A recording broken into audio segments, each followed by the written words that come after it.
ముఖ్యంగా మనం మాట్లాడాల్సిన జ్యోతి గారి గురించి కూడా please say a few words. ఎప్పుడు నాతోనే ఉంటది and I feel very comfortable. అంటే బేసిక్ గా వైఫ్ అండ్ హస్బెండ్ పక్క పక్కన ఉంటే చాలా కష్టం. 24/7 ఒక్క నెల వైఫ్ అండ్ హస్బెండ్ కలిసి ఉంటే వదలకుండా చాలా గ్రేట్. అవునా? అంటే చాలా అండర్స్టాండింగ్ ఉండాలండి. నువ్వు అవి వచ్చినప్పుడు దాన్ని బ్యాలెన్స్ చేసుకుని మనం ఎంత తగ్గాం, తనెంత తగ్గింది మన కోసం అని ఎలా బ్యాలెన్స్ చేస్తారు మీరు, అది చెప్పండి. నేను చాలా అర్థం చేసుకుంటా, తను కూడా నన్ను అంతే అర్థం చేసుకుంటుంది.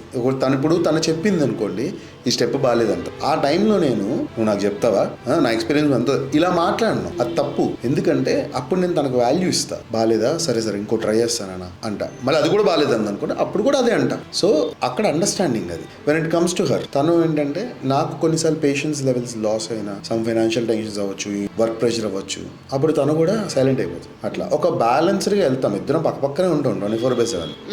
మనం తగ్గితే తప్పేంటి, మన భార్య కదా. తన ముందు మనం ఒక 4 స్టెప్పులు దిగిపోతే ఏం పోతుంది. మన మమ్మీ దగ్గర అయితే మనం బెండామా, తర్వాత మమ్మీ వాళ్ళ తర్వాత వైఫే కదా చూసుకునేది. అలాంటి వాళ్ళ కోసం 10 స్టెప్స్ దిగితే నీకేమన్నా కిరీటం పడిపోతుందా?